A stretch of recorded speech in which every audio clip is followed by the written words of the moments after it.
finally अंकित मिश्रा की तरफ से प्रणाम आप सबके नमस्कार और अहाँ सबके मिश्रा जी मिथिला ब्लॉग पेज पर नमस्कार और प्रणाम आपके यूट्यूब चैनल पर देखे थे मिथिला कॉमेडी अंकित पर तो वो सब गोटा पर सब गोटा के नमस्कार और प्रणाम हमर जते भी श्रोतागण छी जते भी भाई बहन बंधु छी सब गोटा के प्रणाम हमरा तरफ से तो अजुका मौसम आपके बता दी कि अजुका मौसम केहन छै तो मौसम अजुका मौसम पूरा विचित्र खराब छै तो चलू अहाँ सब कहते भी कि भाई अहाँ एते दूर कहाँ एते दिन से अहाँ कहाँ लापता भ जाइ छी तो हम बता देबा चाहै छी कि हम कनी तबियत खराब भ गेल छलै ठंडा लागि गेल छलै तो अखन 10 दिन से दोकानो नहीं जा रहल छी कियाकि मौसम एते विचित्र मौसम खराब छै कि ओहिके डर के वजह से बुझू हम अखन दोकान नहीं जा रहल कियाकि ठंडा एहन मौसम भ गेल छै तो काल्हि 26 जनवरी रहे कते नीक मौसम रहे रौदा उगले रौदा जेना लागल कि आइ से मौसम फ्रेश भ गेले सुबह उठलहुँ तो रौदा के दर्शन भेल आइ सुबह उठलहुँ 27 जनवरी है आइ सुबह उठलहुँ हैं तो एकदम मौसम धुनि लागल है अखन टाइम के 10:30 भ रहल है लेकिन चलो अखनो देखाबै छै अखन केहन मौसम है तऽ ब्लॉग में कतौ दूर नहीं जाए ज्यादा टा के ब्लॉग नहीं बनाए अहाँ कम टा के ब्लॉग बना के देखाबै छी तो ई ब्लॉग के पूरा लास्ट तक देखो ज्यादा से ज्यादा प्यार देबऽ कोशिश करू तो चलो अहाँ सबके फाइनली आगाँ देखा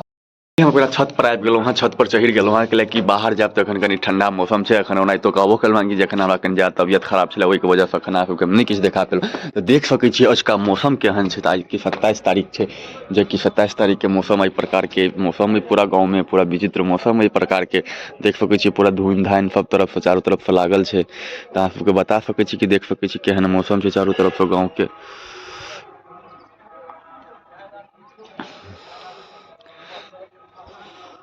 देख सकै छियै दलान पर जते नवयुवक लड़का सब छै सबगोटा आगि तापि रहल छै जाहिमे कि गाँवके दुर्गानंद डी एन चौधरी सेहो छथि और बहुत आदमी एहन सब छै जेकि आगि तापि रहल छै तऽ मौसम पूरा विचित्र छै जेकि एखन टाइम 10:30 बाजि गेल यऽ तऽ ओ अहाँ सबके देखाबऽ कोशिश करै छी हम देख सकै छियै गाँव के केहन दृश्य छै जेना लागि रहल छै कि एखन सुबहो नहि भेलै जेना लागि रहल छै एखन 5 के भोर बजलै लेकिन एखन टाइम 10:30 बाजि गेलैया ई 10:30 बजे के एहन मौसम भी देख सकै छियै गाँवमे एहि प्रकारके मौसम है भोरे भोरे उठलहुँ तऽ मौसम एहि प्रकारके देखऽके लेल मिललै एतऽ नजदीकमे हमरा नजदीकमे महादेव मन्दिर अइ कमेश्वरनाथ महादेव मन्दिर अइ बस ओहो नहि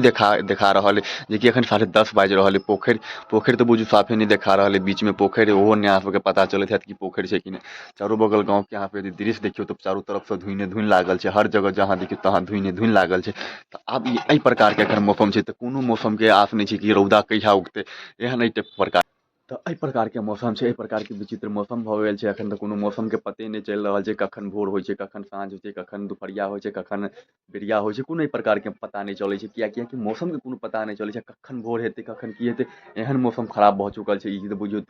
दिल्लीमे की मौसम खराब रहै छै ई तऽ बिहारमे आबि कऽ ओहो